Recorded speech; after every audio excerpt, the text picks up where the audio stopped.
I want to thank everybody for watching the third episode of the Reconnecting the Ancestors, Civilizations. I'm going to get straight into this. We're doing a lot of reading this time. It's not going to be a lot of visual art.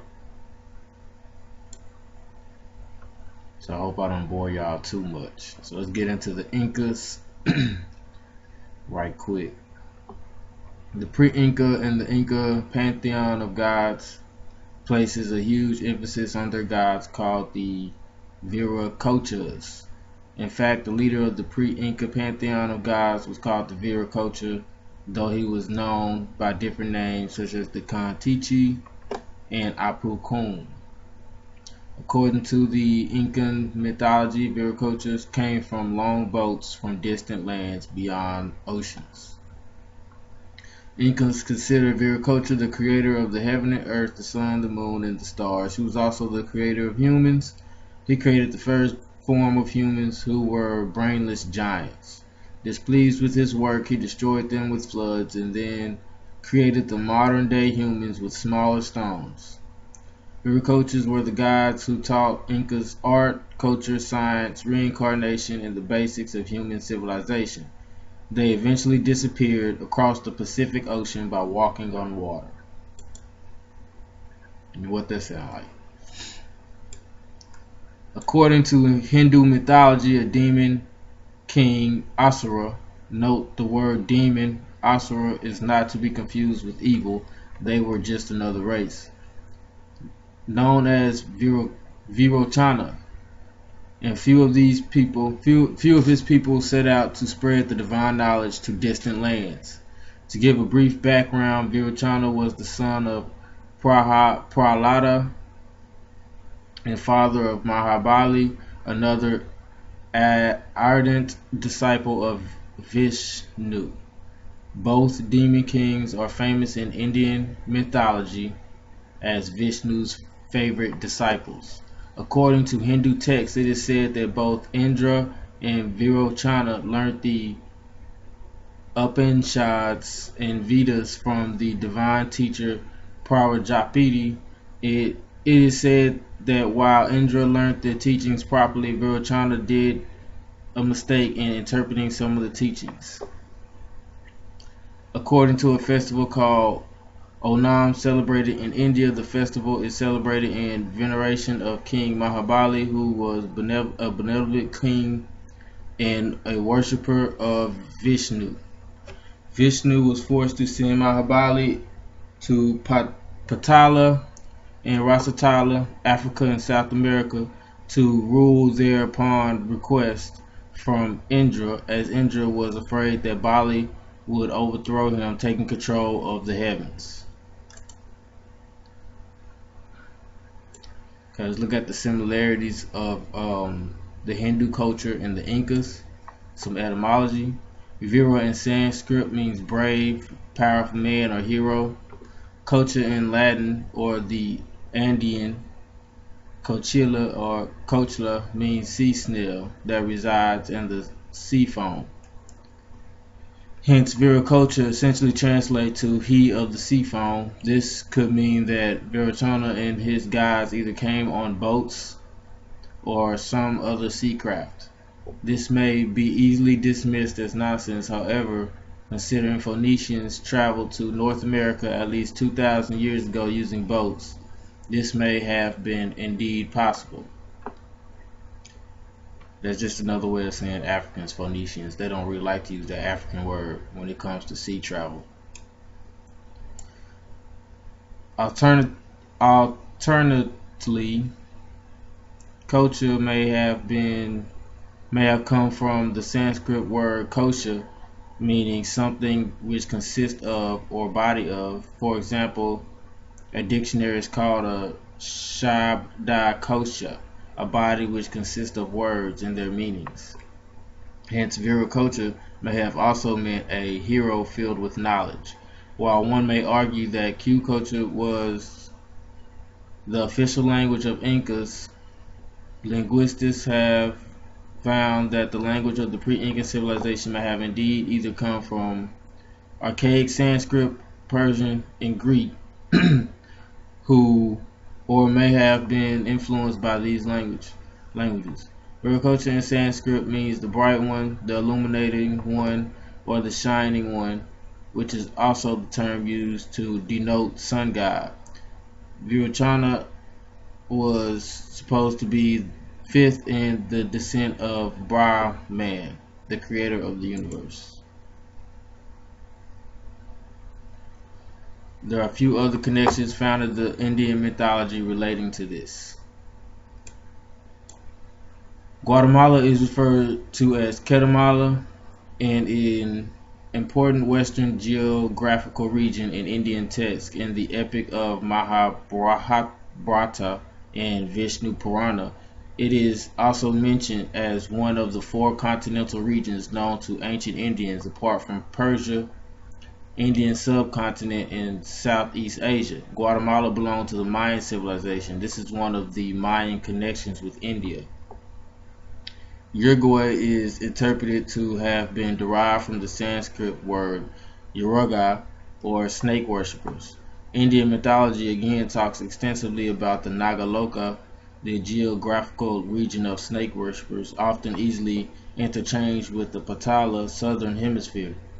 This particular tribe of Uruguayas were known to be a seafaring tribe on the same lines of Paraguay may have come from the word Aparagaya, Gaya being a tribe ruled by the Asura king Gayasura. While definite connections between the two civilizations have not been found, there are several anomalies such as worshipped Viracocha's trident and Paracas Candelabra, Peru, similar to Shiva's trident, which may point to a possible connection between the two ancient civilizations.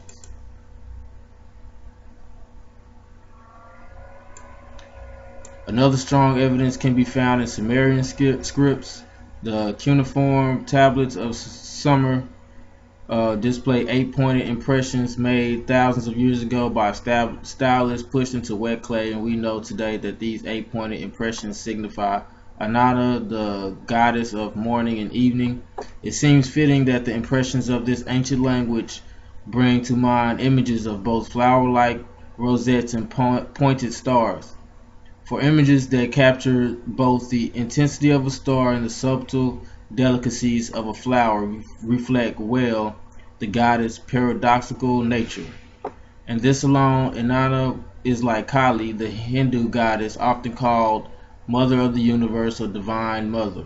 Kali's magical diagram or yantra contains the eight-petaled lotus.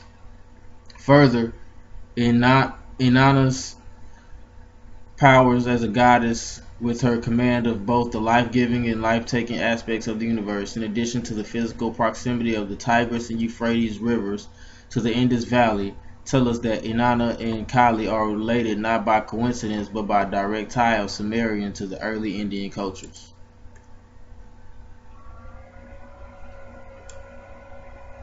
First, in looking at this ancient symbol of Inanna, and in thinking of Kali Yantra and the significance of the number 8, it is all strength and beauty, dominion, confidence, good judgment, and power, all associated with the number. Barbara G. Walker notes in the Woman's Dictionary of Symbols and Sacred Objects that an eight-pointed star, usually black, indicated the fixed stars in ancient astrology. It may be that rays of light coming off the stars and planets of the night sky were first counted to be 8 by these ancient astrologers, or perhaps some other reason of which we are not yet aware. But it would seem fitting that the special place of Inanna in summer dictated that she be represented by a symbol of the magnitude and wonder of the night stars.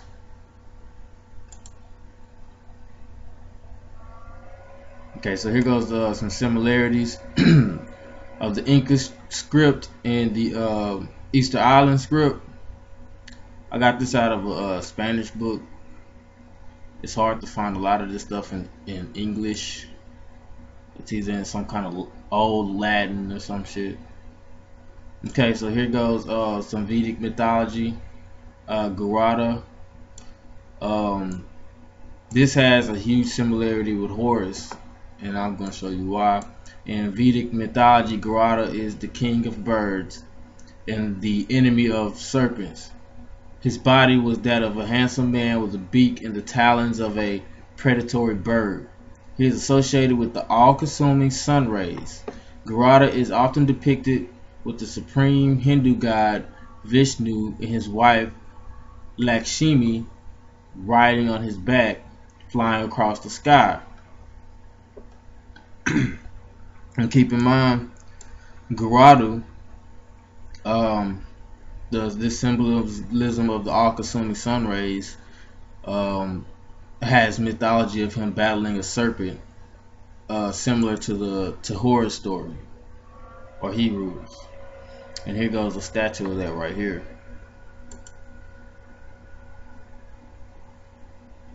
And we have the let me go back just a second.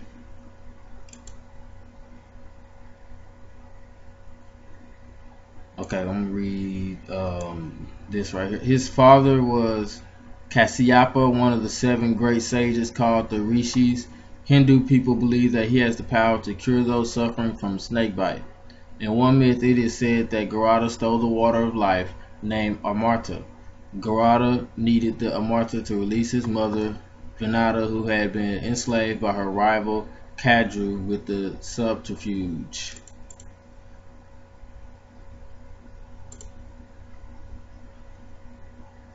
So we go here and we see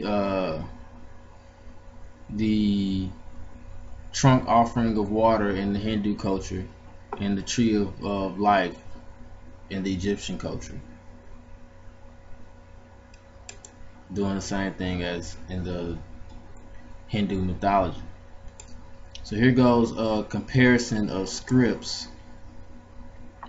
We have the Indus Valley script here and the Egyptian script. Those are the ones I really want y'all to focus on. I want y'all to see the similarities in the scripts used in those early cultures. Same here with the Indus in the Egyptian Valley of the first dynasties. And if anybody needs these similarities in scripts, I have my email in the description box, and you can send me an email and I'll make sure I get that to you. Here we have the Mayan world tree. Notice the serpents midway up the tree, just above the sun deity, the same as the Mohenjo-daro tree of life, the chimerical serpent heads midway up the tree. Now I know a lot of people have a hard time fixing their eyes to understand these complicated Mayan drawings, but this was never a spaceship. We gotta get off that ancient alien shit. This is a altar. This is a sun god. This descends into the netherworld. This is the tree of life. Midway up the tree of life, you have a serpent on each side, right here and right here, the same as this tree of life with the serpents midway up, right here and right here. And you see the long horns coming off the serpents. This is the head right here. Here's the long horns. Here's the head right here. Here's the horns. It's not a coincidence. A correlation also exists between the ancient written language of Easter Island and of the Indus Valley. That's what I showed y'all earlier. But also 2100 years apart in time with no overlap, the Easter Island civilization arising that many years later after the Indus Valley civilization. Between these two written languages, they share 174 identical or vertically identical glyphs out of a combined total of 745. 226 Indus Valley signs and their variations, and 519 Easter Island signs with many more variants. Both are written in the same peculiar manner, with alternate lines of script running in opposite directions. There is no indication of either language showing any signs of development over time, and seem to have appeared already fully developed in both locations. The only way to account for this is they Both stem from a single earlier civilization. And we're going to get into that as the series goes on. So here we have Maya, some more Maya script, and some Indus Valley Naga script. You have the number systems over here, exactly the same. Some of the words exactly the same. I can send that information to y'all also. Okay, vultures are among the most common symbols featured in Egyptian headdresses. A number of vulture species lived in ancient Egypt, so the bird was a recognizable image. In Egyptian mythology, vultures were not just scavenging birds, but symbols of femininity and maternal protection. Excuse me.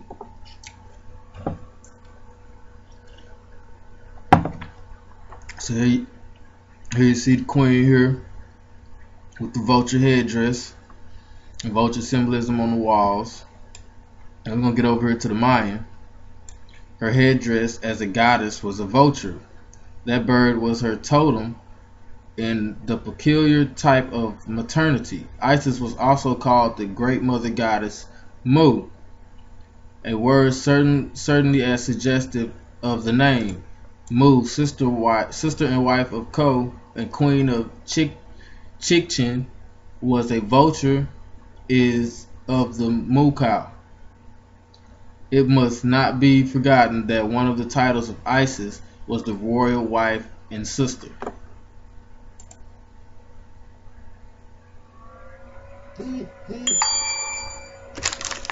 Excuse me, y'all.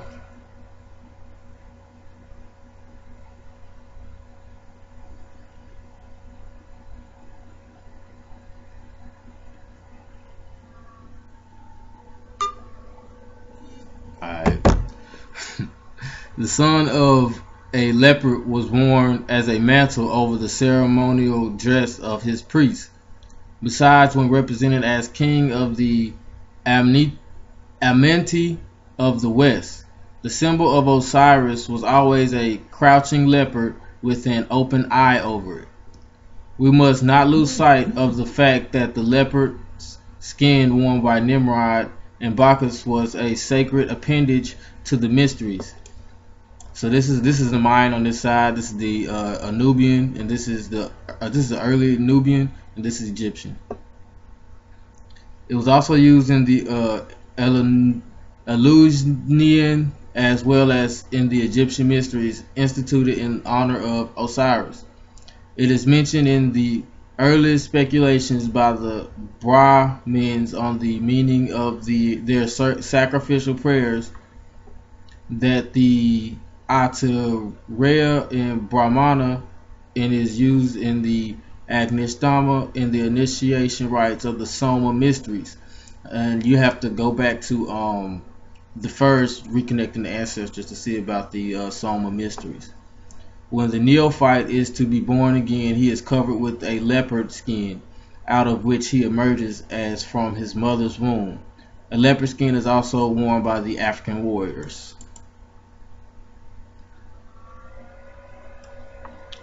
Okay, the philosophers of the Maya must have known that the waters covered the greatest part of the globe, about 3/5, and the water being a combination of gases, oxygen and hydrogen.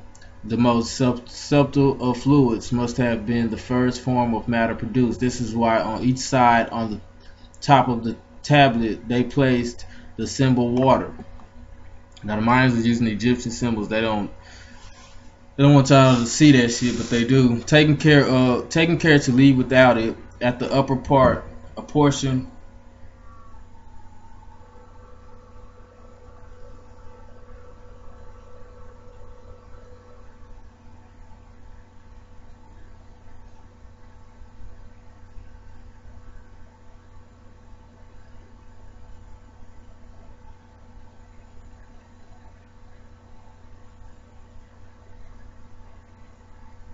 Hold on just a second.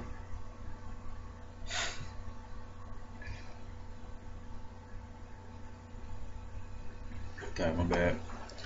Okay. Taking care to leave without it at the upper Egypt, a portion equal to 2/5 of its length.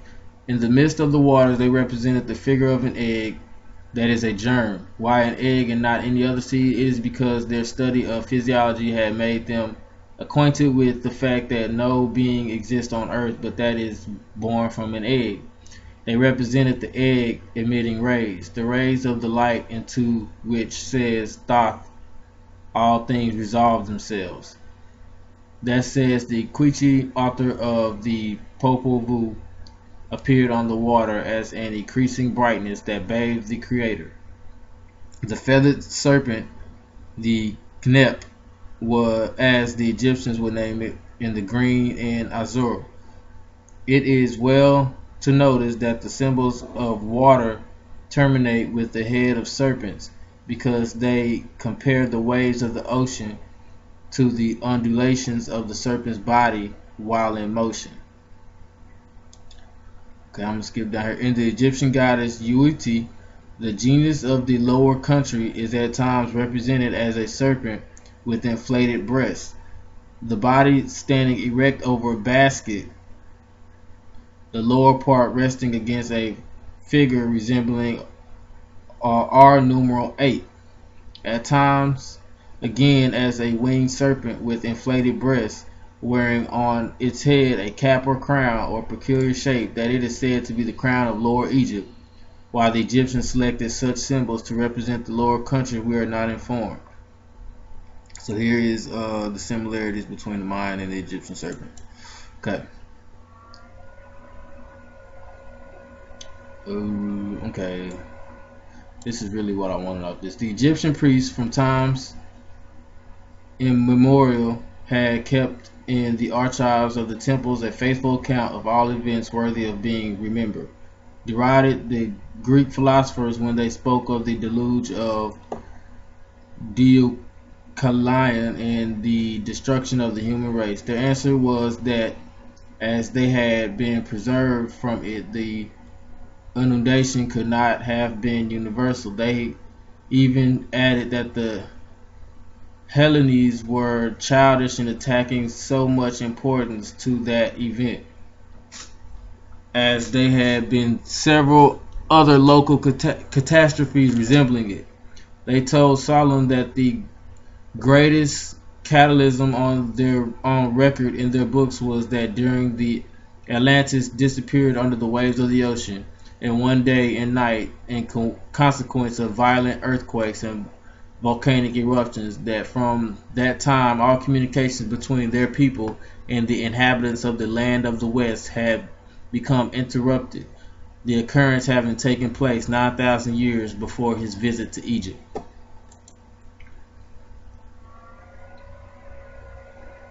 Okay, so we're going to look at linguistic evidence that the Mayans were from Ceylon, and Ceylon is a small island connected to India.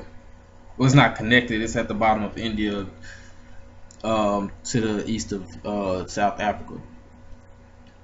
Okay, so we have Samaria. Enon was mother. In Mexico, Enon was mother. Non-Sin, revered mother. Non-Sizan, revered mother. Tu Non-Sin, To Non-Sin. I mean, y'all kind of get the point on that. They gave several names that directly and indirectly identified Ceylon,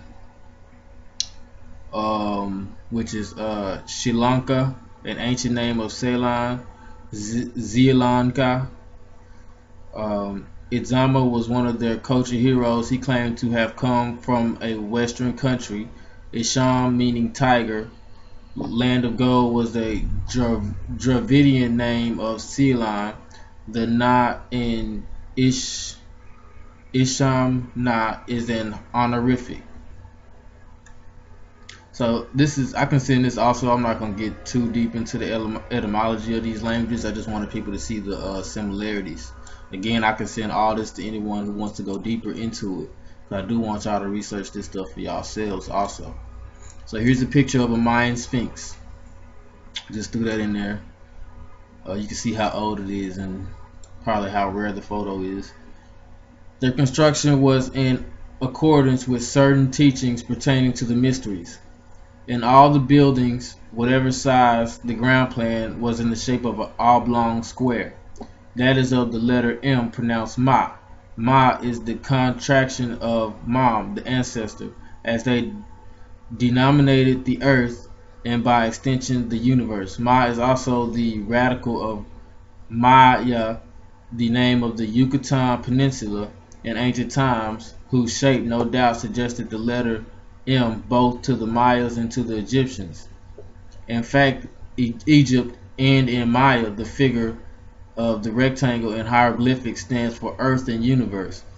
It will be noticed by examining their plans that this was also the shape of the apartments in the temples and places of Chaldea and of Egypt and Greece. That of the tombs of the Etruscans, hence no doubt, was assigned to the Masonic lodges in our days. Okay, the three Maka heads at the extremities of the triple scepter it holds in its hands are symbolical of the three great western regions that the Egyptians designated by the generic name of Land of the West, and represented by the character of the three-pointed crown, which is an image of the crown worn by some of the high chiefs in Maya. That the central figure was meant to represent these countries. The sign of the oblong rectangle that stands in lieu of the mouth indicates it is the letter M pronounced Ma, and of Maya Egyptian ancient alphabets. It is the radical of Ma. But Ma in Egypt, as in Maya, as a word that signifies land, country, extension of the universe. This is two different books, so I had got some of the same stuff in it. The head is surrounded by rays divided into groups of four. Four on top, four on each side, and four on the underpart. Each ray is terminated by a circle with a dot, a sign very often met with on the monuments of Maya, particularly on the trunk of the mastodon heads. It is the first letter of the ancient Maya and Egyptian alphabet.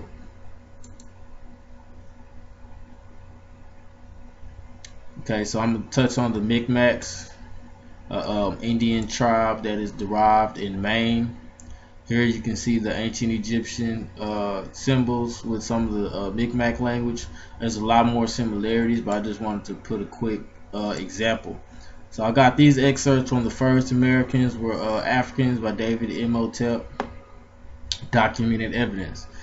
The next example brings us full circle with the Algonquin. It identifies an Egyptian-Algonquin relationship. Part of the language of the Micmac is derived from the ancient Egyptian language. Another item the early Algonquin had in common with the Egyptians and the early peoples of the Nile Valley was, as well as Picts of Britain, it is that they were short and dark complexed.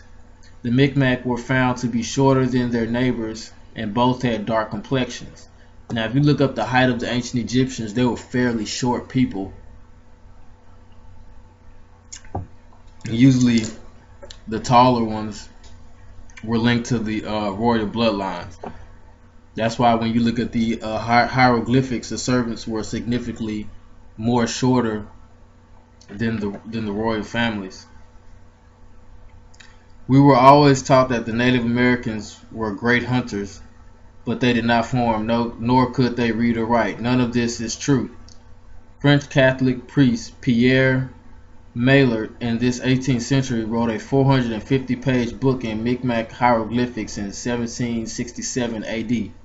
The Spanish said he was one of the priests Richelieu sent to civilize the Indians.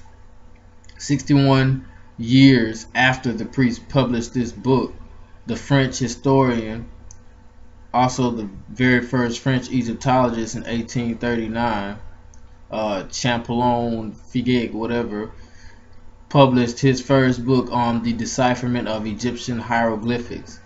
What this means is Maillard wrote his book 61 years before Champollion's book was published.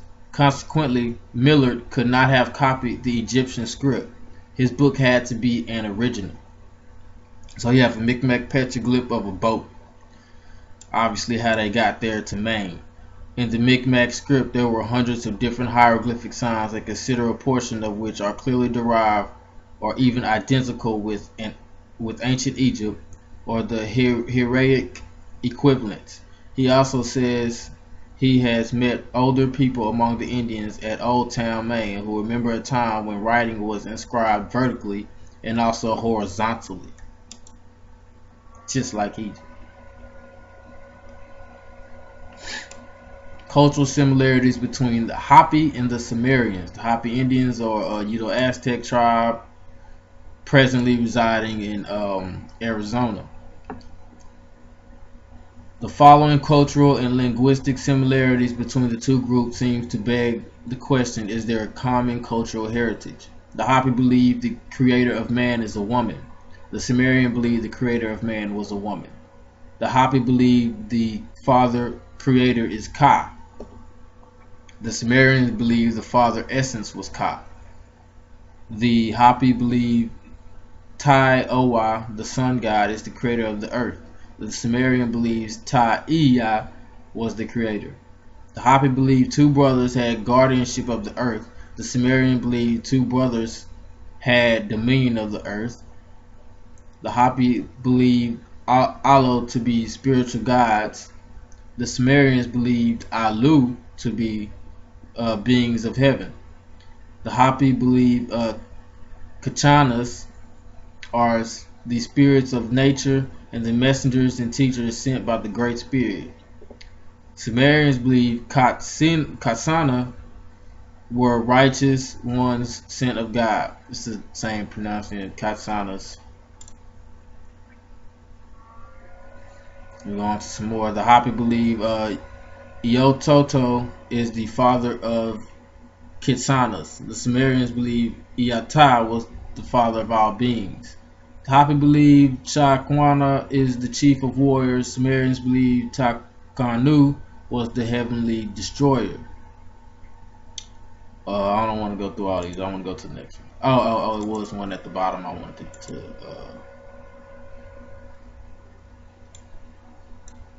the Hopi word for dead is Mo Ki.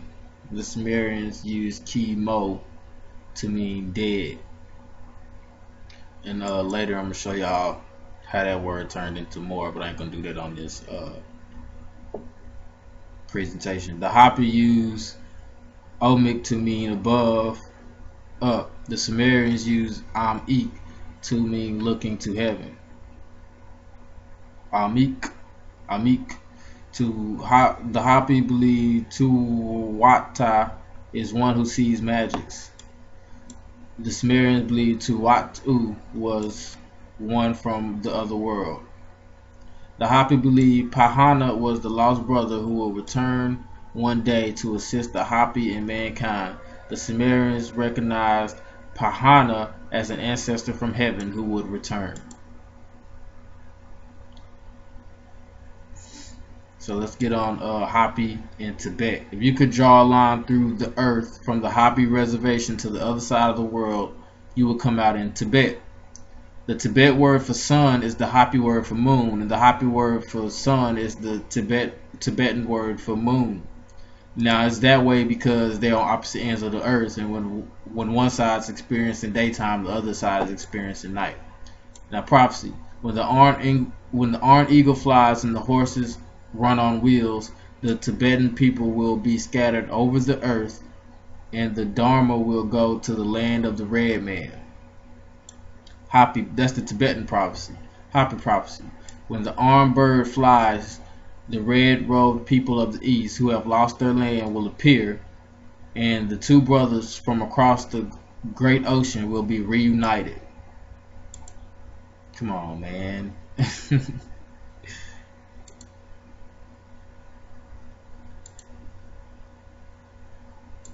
Oh snap. Okay, let's see what's going on here. Oh, okay, that was it. Oh, I missed. Okay, hold on, I got y'all. It's one more thing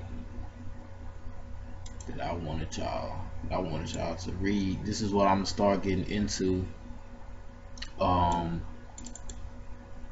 next series.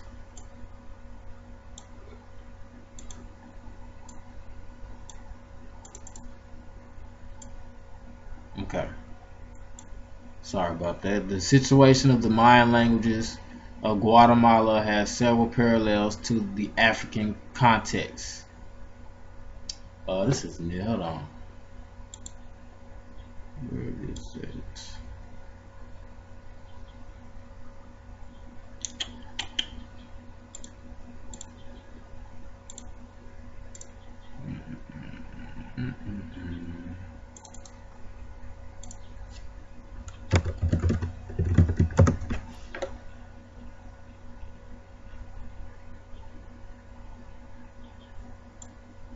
Hold on. Something I wanted to close with.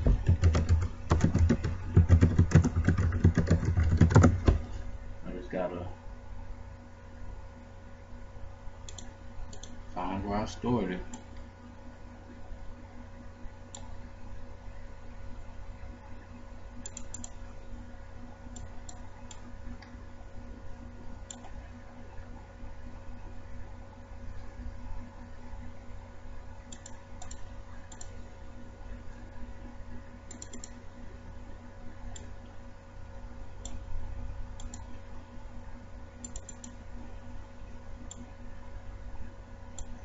Here it is.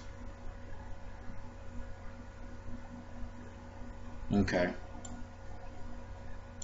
Okay, this is a book, The Secret Lore of Egypt, Its Impact on the West.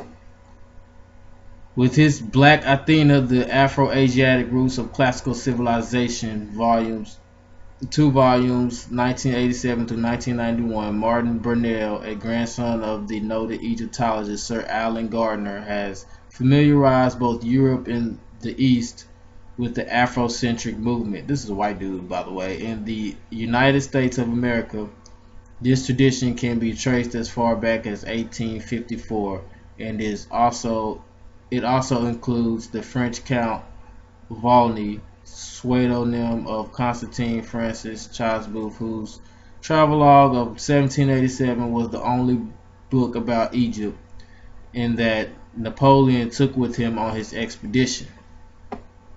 I don't want to get too much into these white folks, but we encounter an esoteric Egypt colored by masonry. According to him, the Great Lodge of Luxor had branches everywhere in the world, even among the Maya, the Aztecs, and the Inca, and thus in ancient America.